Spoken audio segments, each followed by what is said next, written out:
Caffeine is a stimulant found in coffee, tea, energy drinks, and some medications. If you want to reduce the effects of caffeine in your body or eliminate it altogether, here are some steps you can take. Stop consuming caffeine.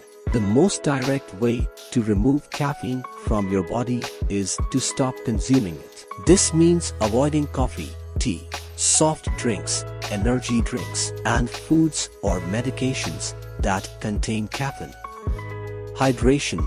Drink plenty of water. Caffeine is a diuretic, which means it can cause you to urinate more frequently and potentially become dehydrated. Staying well hydrated can help your body flush out caffeine more effectively.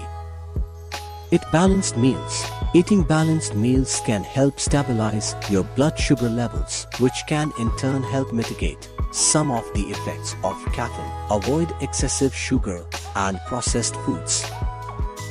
Exercise. Physical activity can help your body metabolize caffeine more quickly. Just be cautious not to overexert yourself, as caffeine can increase your heart rate and blood pressure. Get adequate sleep. If you are trying to remove caffeine from your body, it is important to get enough sleep. Caffeine can disrupt sleep patterns, and getting a good night's rest will help your body recover.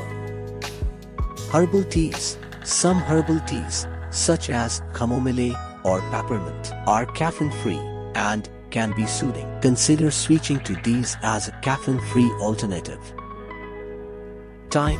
The half-life of caffeine varies from person to person, but is typically between 3 to 5 hours. This means that in about 5 hours, half of the caffeine in your system will have been metabolized. Over time, the effects will continue to decrease.